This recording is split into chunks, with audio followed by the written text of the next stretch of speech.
दिल्ली देश की राजधानी मान्यवर, जहां राष्ट्रपति रहते हैं, प्रधानमंत्री रहते हैं, उपराष्ट्रपति रहते हैं, गृह मंत्री रहते हैं, रक्षा मंत्री रहते हैं, सारे केंद्रीय मंत्री रहते हैं, सारे सांसद, संसद यहां पे, सब कुछ यहां। और उस दिल्ली का आंकड़ा क्या है, आप सुन के हैरान हो जाएंगे। दिल्ली 2,66,070 2020, 3,06,389 2021 और 3,20,275 2022। 10-10 गुना ज्यादा अपराध यूनियन टेरिटरीज की अगर आप तुलना, जिसमें कोई हीला हवाली और गड़बड़ी नहीं हो सकती, वो होता है हत्या का मुकदमा। और मैं हत्या का मुकदमा पढ़ रहा हूं। हत्या के मुकदमे कितने हुए हैं वो राज्यवार आंकड़ा पढ़ रहा हूं। इतने सूरत फिर डबल इंजन की सरकार, 116 हत्या 2020 में, 121 हत्या 2021 में और 100 हत्या की घटनाएं 2022 में। अरे सुन लो, धैर्य रखो थोड़ा।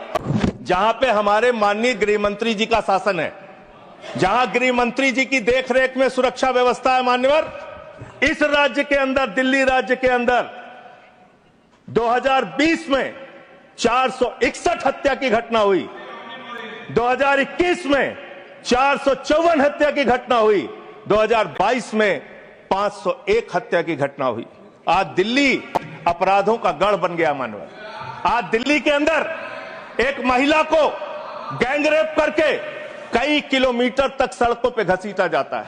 आज दिल्ली के अंदर कोर्ट के अंदर जज के सामने हत्या की घटना हो जाती है।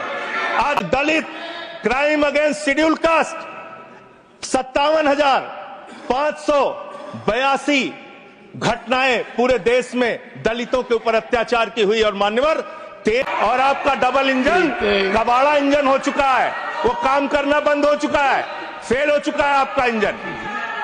देश में सांप्रदायिक दंगों में वृद्धि हुई है, ये आंकड़े हैं। और कम्युनल वायलेंस क्यों हो रहे हैं? आप देश भर में भड़काऊ भाषण देते हैं, आपके लोग अंतरिक्ष में पहुंच रही है, पूरी दुनिया अपने तकनीक का विस्तार कर रही है, तो आप कब्र खोदने में लगे हुए हैं, मस्जिद के अंदर मंदिर खोजने में लगे हुए हैं। पूरी दुनिया जब आगे बढ़ रही है विकास की ओर, तो आप देश में नफरत फैलाने में लगे हुए हैं। अगर आप सुनिए, डबल इंजन वालों शांति से सुनो, डबल इंजन शांति से सुनो, शांति से। बच्चों शांत हो जाओ, शांति से सुनो। सर पूरे देश में अगर आप अपराधों को देखेंगे, क्राइम अगेंस्ट वुमेन 2021 की तुलना में 2022 में 4,45,256 घटनाएं, 4% की वृद्धि। क्राइम अगेंस्ट चिल्ड्रन 1,62,449, 8% की वृद्धि। क्राइम अगेंस्ट किडनैपिंग की घटना, क्राइम अगेंस्ट दलित, क्राइम अगेंस्ट शेड्यूल कास्ट 57,582 घटनाएं पूरे देश में दलितों के ऊपर अत्याचार की हुई। और मान्यवर, 13% की वृद्धि दलितों के ऊपर अत्याचार में हुई है। क्राइम अगेंस्ट एसटी 10,064 घटनाएं हुई, 14% की वृद्धि। मान्यवर, ये आंकड़े ये चिल्ला के कह रहे हैं कि देश आपके हाथों में सुरक्षित नहीं है। आपकी जहां डबल इंजन की सरकार है और जहां आपकी सरकार है, दोनों की दोनों सरकारें फेल हो चुकी हैं। और आपका डबल इंजन कबाड़ा इंजन हो चुका है, वो काम करना बंद हो चुका है, फेल हो चुका है आपका इंजन। और अब सवाल आता है मान्यवर, अपराध कैसे रुकेंगे? अपराध करने वाले लोग कौन है? अपराध फैलाने वाले लोग कौन है? कम्युनल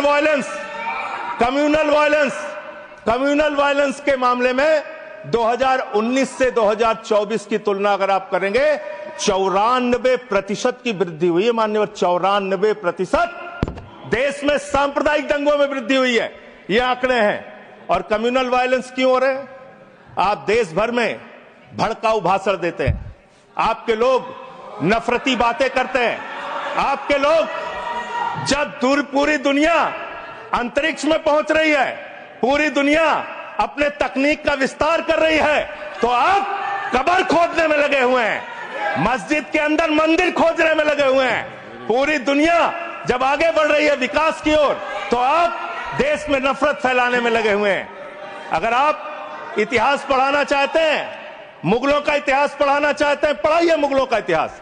लेकिन गृह मंत्री जी यहां पे बैठे हैं, मैं पूछना चाहता हूं, एएसआई प्रोटेक्टेड जो संस्थान है, जो संपत्तियां हैं, वो आपकी हैं, आपकी सुरक्षा में है। वो चाहे ताजमहल हो, वो चाहे लाल किला हो, वो चाहे देश की तमाम मुगलों ने, अंग्रेजों ने जिन लोगों ने संपत्तियां बनाई, वो सारी की सारी संपत्तियां आपके द्वारा संरक्षित। और आप ही के लोग कहते हैं इसको हम तोड़ डालेंगे, इसको हम खोद डालेंगे, इसको हम उजाड़ डालेंगे।